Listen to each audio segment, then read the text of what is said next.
Hey folks, it's Ben. We're here with my wife's 1987 Pontiac Fiero SE.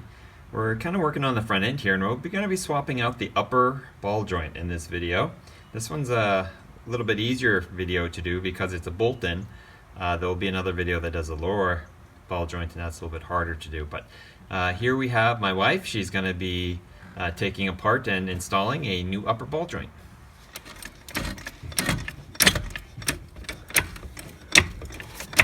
So we're just jacking it up a little bit to take the pressure off of the spindle.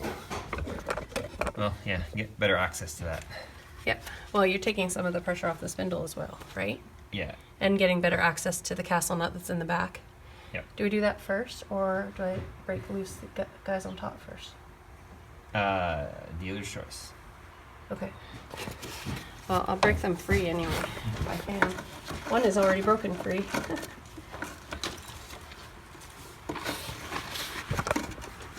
No.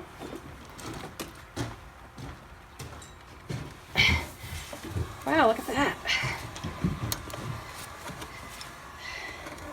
Between the deep creep and the breaker bar, those are actually manageable. They are rusty as heck.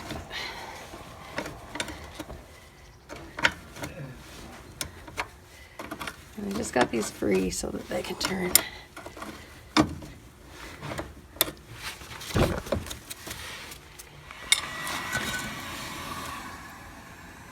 You can see right there is a castle nut and cotter pin. That's that little pokey thing hanging down as a cotter pin.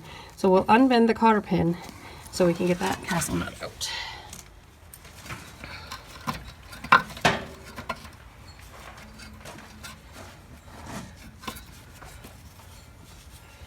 Okay, that is the castle nut right there. And behind it is a cotter pin, which I have used my needle nose pliers to straighten out a little bit. But we need to. The problem is this cotter pin is fairly rotten. And I don't actually see the front of the cotter pin anywhere on the front of the castle nut.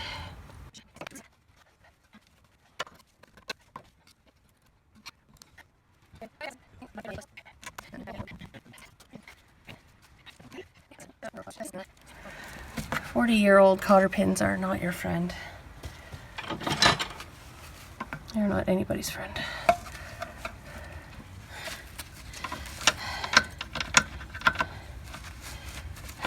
Okay.